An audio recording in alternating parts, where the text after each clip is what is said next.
Ok, para iniciar la presentación de espectrometría de masas, tenemos un poco de historia, iniciando en el año 1886 con Eugene Gomstell. Él observó rayos que viajaban del cátodo al ánodo, esto en presencia de gases a baja presión. Lo nombró por Kanalstrahlen, que significaba rayos canales. En el año 1899, William Wien descubrió que los campos eléctricos o magnéticos fuertes separaban los rayos positivos en función a su relación de carga y masa, y que esta dependía de la naturaleza del gas que se usaba en un tubo de descarga. Por el año 1918, Arthur Dempsey y Francis Aston idearon algunas de las técnicas modernas de espectrometría de masas. Sin embargo, 4 años más tarde, en 1922, Francis Aston ganó el Nobel de Química, esto por su descubrimiento de los isótopos de múltiples elementos no radioactivos y por la regla del número entero, gracias a la espectrometría de masas. Años más tarde, en 1989, se otorgó la mitad del Nobel de Física a Denbel y a Paul por la técnica de trampa de iones. Y por último, en el año 2002 se les otorgó el Nobel de Química a John Fehm por la ionización por electrospray y a Koichi Tanaka por la desorción del láser suave. Una vez que vimos cómo fue creciendo la técnica, entramos que la espectrometría de masa se abrió como MS y se trata de una herramienta espectroscópica analítica enfocada principalmente a la separación de especies moleculares y atómicas de acuerdo a su masa. Puede ser usada para el análisis de muchos tipos de muestras, desde unidades elementales hasta grandes proteínas y polímeros. Y gracias a la espectrometría de masas, somos capaces de dar información acerca de la composición elemental de las muestras, así como análisis cualitativos y análisis cuantitativos, y de determinar la relación isotópica de átomos en muestras. Y bueno, el espectrómetro de masa se divide en 3 principales componentes, que sería la fuente de ionización, el analizador de masa y el detector. El primer componente es la fuente de iones. Este es el elemento que ioniza el material por analizar. Los campos magnéticos se encargan de transportar los iones al segundo componente, que sería el analizador de masa. Existen diversas variables como la ionización química, la ionización de campo, el bombardeo con átomos rápidos y el MALDI. Sin embargo, la ionización por impacto es la más utilizada. De hecho, es la que se muestra en la imagen, donde los electrones proceden de un filamento incandescente que emite por efecto termoeléctrico y son acelerados por medio de una diferencia de potencia, que varía entre 5 a 70 volts. El único inconveniente es que depende de la naturaleza de la molécula a estudiar, por lo que algunos iones son más estables que otros. El segundo componente es el analizador de masa, el cual utiliza un campo eléctrico o magnético para afectar la velocidad de las partículas que cargan la materia.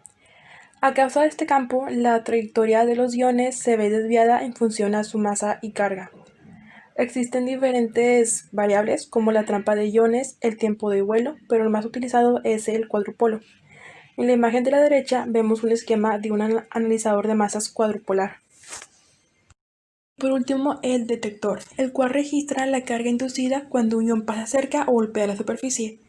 Hay 3 tipos principales: la caja Faraday, el multiplicador de electrones y la placa fotográfica.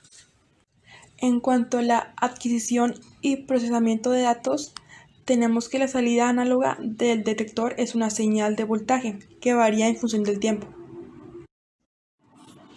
la cual se convierte en una señal digital por medio de un convertidor análogo digital, obteniendo datos digitales que posteriormente serán procesados y almacenados en una computadora. Y como se muestra en la imagen de abajo, es el procesamiento de datos. Básicamente empezamos con una señal análoga, como ya lo mencionamos, que esta se convierte en información digital para después procesar los datos y así obtener el espectro de masa.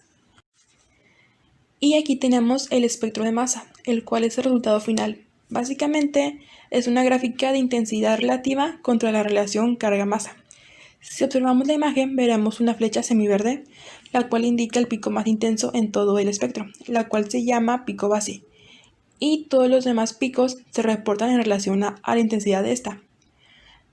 Todos los picos son extremadamente delgados y aparecen como líneas verticales, como se observa. Algunas ventajas del espectrómetro de masas en relación con el espectrofotómetro.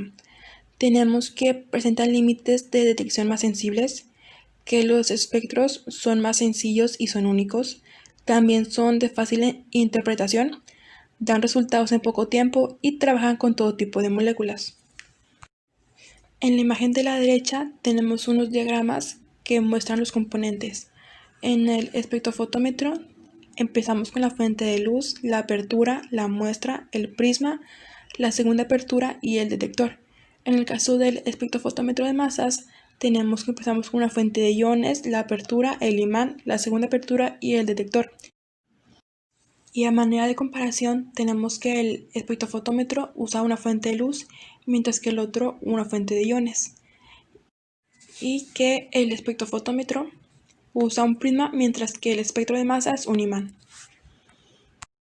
En cuanto a aplicaciones, en la esquina superior izquierda tenemos iones peptídicos, los cuales se muestran en la imagen, ya que los iones formados durante la fragmentación de péptidos. En la parte de abajo tenemos sistemas acoplados, que sería el sistema LC-MS, que se refiere a la cromatografía del líquido acoplada a masas, y el sistema GC-MS, que se refiere a la cromatografía de gases acoplada a masas. En el lado derecho superior tenemos el análisis de estructura y masa. En la imagen se muestra un espectro de masas de la acetona. En la parte de abajo, en la imagen se observa la secuenciación de novo de un péptido. Y por mencionar otras aplicaciones, tenemos lo que sería la identificación de proteínas y los análisis cuantitativos.